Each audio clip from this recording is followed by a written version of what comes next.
جنگل کا قانون نہیں چلتا کہ ہندوستان جو ہے وہ اس سے طاس معاہدے کی خلاف ورزی کرے اور پاکستان کا پانی بند کر دے. پاکستان کو اپنا حق لینا بھی آتا ہے اور اگر اس کو نہیں ملتا تو پاکستان کو اپنا حق چھیننا بھی آتا ہے. یہ ہندوستان کو اور ہندوستان کی حکومت کو بخوبی سمجھ لینا چاہیے کہ پاکستانی قوم ایک غیور قوم ہے. پاکستانی قوم ایک جیدار قوم ہے. پاکستان قوم ایک بہادر قوم ہے اور پاکستان کے افواج جو ہے وہ ہماری سیسا پلائی دیوار ہے اور وہ ہمارے ملک کو روکنے والی ہر نظر کو ہر انگلی کو وہ ہمارے ملک اور ہمارے عوام تک کے نقصان پہنچنے سے پہلے اس کو ختم کر دیتے ہیں.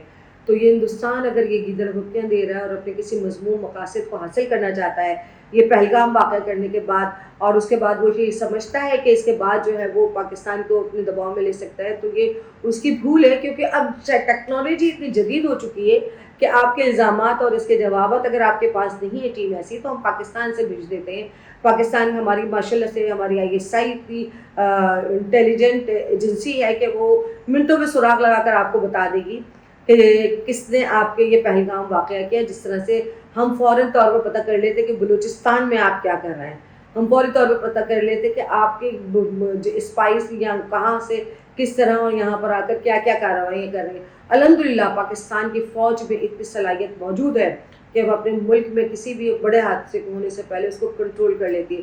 بلوچستان میں جو کچھ بھی آپ کر پا رہے ہیں تو اس کی وجوہات اس کے علاوہ بھی جو دیگر وجوہات ہیں وہ آپ بہت بخوبی سمجھتے ہیں. بنگلہ دیش آپ کے ہاتھ سے نکل چکا ہے جہاں آپ بیٹھ کر بڑی تالیاں بجاتے تھے اور بڑے خوش ہوتے تھے کہ اب وہ آپ کی کالونی ہے بنگلہ دیش. بنگلہ دیش آپ کے ہاتھ سے نکلا ہے. اس کے بعد سے آپ کی جو تل ملاٹ ہے نا ہندوستان کی جو تل ملاٹ ہے وہ ختم ہی نہیں ہو رہی ہے. ہندوستان کا کچھ سمجھ میں نہیں آ رہا کہ بنگلہ دیش کی آزادی جو ہندوستان نے اس کو آکوپائڈ کیا ہوا تھا اس کا بدلہ وہ پاکستان سے کس طرح لے. اور اسی طرح سے وہ یہ چاہتا ہے کہ پاکستان میں بدامنی کی فضا پیدا کی جائے. اس نے بلوچستان میں بھرپور یہ کوشش کی لیکن ہمارے آرمی چیف کے خطاب کے بعد سے انڈینز کے جو ہے تن بدن میں آگ لگی ہوئی ہے کیونکہ انہوں نے واضح اور دو ٹوک موقف اختیار کرتے ہوئے یہ کہا تھا کہ یہ چند سو لوگ جو ہے وہ ہمارے ملک کا کچھ نہیں بگاڑ سکتے اور ہم ان سے نمٹنے کی صلاحیت رکھتے ہیں. اور یہ ہمیں امید تھی کہ یہ آرمی چیف کی جب یہ تقریر ہوئی تھی اور اس تقریر کے بعد ہمیں اندازہ تھا کہ پاکستان کچھ نہ کچھ کرنے کی کوشش کرے گا لیکن الحمدللہ پاکستان میں تو اس کو کچھ کرنے کا موقع نہیں ملا. لیکن کسی بھی طرح سے اس کو پاکستان کو ٹارگیٹ کرنا تھا جس کے بعد اس نے یہ پہلگام واقعہ کیا. اور جس طرح سے اس نے ہندوستان نے کہا ہے کہ تمام پاکستانی جو ہیں وہ ہندوستان چھوڑ دیں پھر اس نے پاکستان کے ہائی کمیشن وہاں کے لوگوں کو اپنا ناپسندیدہ ترین قرار دیا ہے. پھر اس نے یہاں پر اپنے جو ہائی کمیشن کے لوگ ہیں ان کا عملہ کم سے کم کر دیا ہے. یہ سب کچھ کرنے کا کوئی فائدہ نہیں ہے. ہندوستان کو یہ سمجھ لینا چاہیے اب ہم 21ویں صدی میں زندہ ہیں.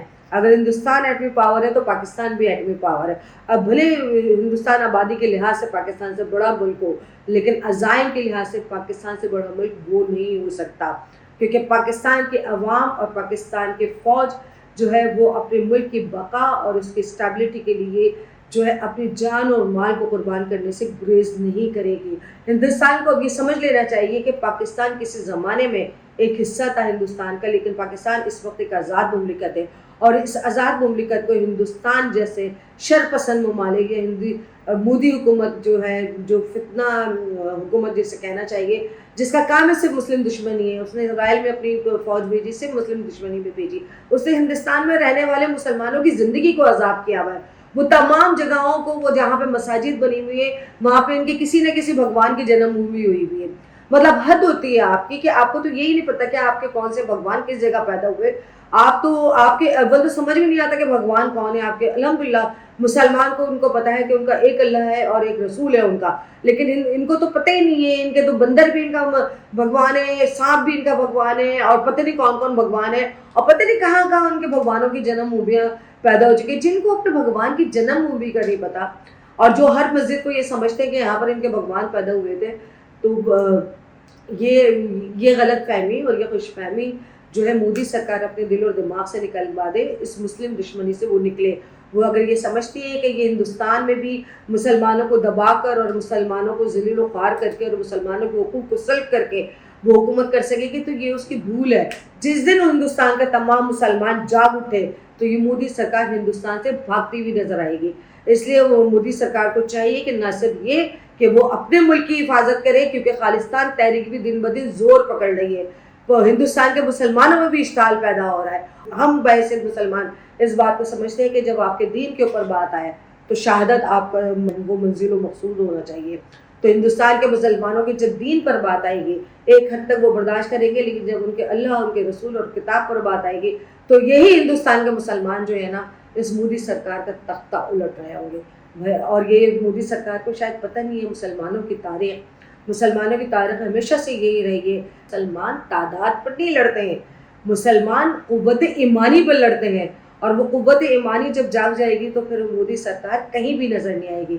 اس لیے مودی سرکار کو چاہیے کہ پاکستان کے خلاف ہر ذرائع کو بند کر دے، ورنہ پاکستانی فوج اور پاکستان کے عوام ہندوستان کو منہ توڑ جواب دینے کے لیے تیار ہے۔ اس کے ساتھ ہی اجازت دیجیے، اللہ حافظ۔